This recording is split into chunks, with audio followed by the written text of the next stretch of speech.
Hi friends, welcome back to Shrasoman kitchen. ఇలాంటి tasty vegetable pulao రైస్ని ఎలా చేయాలో ఇప్పుడు చూసేద్దాం. పిల్లలకైతే లంచ్ బాక్స్లోకి చాలా బాగా సెట్ అవుతుందండి. ఇప్పుడు వింటర్లో మనకి గ్రీన్ పీస్ ఎక్కువగా దొరుకుతుంది కదా. గ్రీన్ పీస్తో నెంబర్ ఆఫ్ వెరైటీస్ చేయొచ్చు. ఇలాంటి పులావ్ రైస్లు one of the best recipes అని నేను చెప్తాను. దీనికోసం ముందుగా గ్రీన్ పీస్ అలాగే స్వీట్ కార్న్ని ఇలా ఒలిచేసి ఉడకబెట్టుకొని పక్కన పెట్టేసుకోవాలి. తర్వాత కొద్దిగా హాట్ వాటర్లో ఇలా కట్ చేసి పెట్టుకున్న క్యాలీఫ్లవర్ ముక్కల్ని వేసేసి కొద్దిగా క్లీన్ చేసుకోవాలి. తర్వాత మీల్ మేకర్ని కూడా ఇలా హాట్ వాటర్లో వేసుకొని సోక్ చేసుకోవాలి. ఇప్పుడు పొయ్యి మీద ఒక గిన్నె పెట్టేసుకొని దానిలోకి ఒక స్పూన్ వరకు నెయ్యిని వేసుకోండి. అలాగే మరొక స్పూన్ వరకు ఆయిల్ని వేసుకోండి. పులావ్స్ చేసిన, బగారా చేసిన, బిర్యానీ చేసిన ఆయిల్ నెయ్యి కాంబినేషన్ అనేది చాలా మంచి ఫ్లేవర్ని ఇస్తుంది రైస్కి.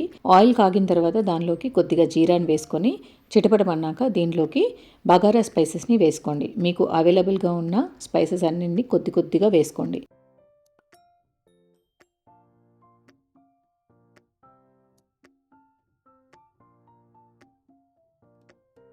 ఆయిల్లో ఇలా స్పైసెస్ వేయడం వల్ల మంచి సువాసనతో పాటు అవి చిటపటమని వాటిలో ఉన్న ఫ్లేవర్స్ అన్నీ బయటకు వస్తాయి. చాలా టేస్టీగా ఉంటుంది.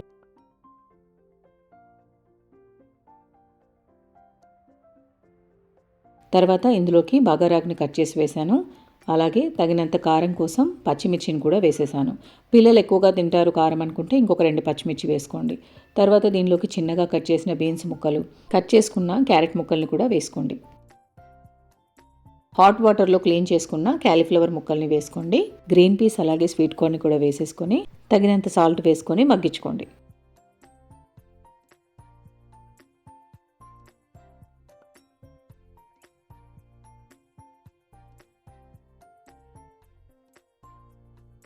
ఒక 2 నిమిషాలు మగ్గిన తర్వాత దీంట్లోకి అల్లం వెల్లుల్లి పేస్ట్ వేసుకొని ఒకసారి కలిపేసుకోండి. ఇది మంచి ఫ్లేవర్ని ఇస్తుంది రైస్కి. ఇలా కారం తక్కువగా వేసుకునే, వెజిటేబుల్స్ ఎక్కువగా వేసుకునే రైస్లలో జింజర్ గార్లిక్ పేస్ట్ అనేది మంచి ఫ్లేవర్తో పాటు మంచి టేస్ట్ని కూడా ఇస్తుంది రైస్కి. మీల్ మేకర్ ముక్కల్ని కూడా వేసేసుకొని 1 కప్పుకి 2 కప్పుల రేషియో లాగా వాటర్ని యాడ్ చేసుకోండి. ఇక్కడ నేను 1 కప్పు వరకు రైస్ని తీసుకున్నాను. దానికి 2 కప్పుల వరకు వాటర్ని యాడ్ చేసి నీళ్లు మంచిగా మరిగేంత వరకు మూత పెట్టేసి మరిగించుకోవాలి. ఇలా మంచిగా మరుగుతున్న వాటర్లోకి నానబెట్టుకున్న రైస్ని వేసుకోండి. ఒక 30 మినిట్స్ కానీ లేదంటే 15 మినిట్స్ కానీ రైస్ని నానబెట్టుకుంటే సరిపోతుంది. ఎక్కువగా కలపకూడదు, రైస్ నాని ఉంటుంది కాబట్టి విరిగిపోతుంది. ఒకసారి నెమ్మదిగా కలిపేసుకొని మూత పెట్టేసుకోండి. దానిపైన ఏదైనా బరువుది రోల్ లాంటిది కానీ లేదంటే వాటర్ నింపిన గిన్నెను కానీ పెట్టేసుకోండి.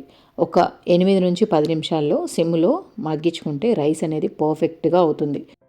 5 మినిట్స్ తర్వాత మూత తీసి ఒకసారి కలిపేసుకున్నాను. తర్వాత మళ్ళీ మూత పెట్టేసి దానిపైన బరువు పెట్టేసి మరొక 3 నిమిషాల పాటు సిమ్లో ఉడికించుకున్నాను. చాలా పర్ఫెక్ట్గా అవుతుంది. ఇప్పుడు ఒకసారి కలిపేసి మూత పెట్టేద్దాం. కొత్తగా ఎవరైనా ఛానల్ని చూస్తున్నట్లయితే ఛానల్లో హెల్దీ వంటలు చాలా ఉన్నాయి. మంచి హెల్దీ వెర్షన్లో చేశాను.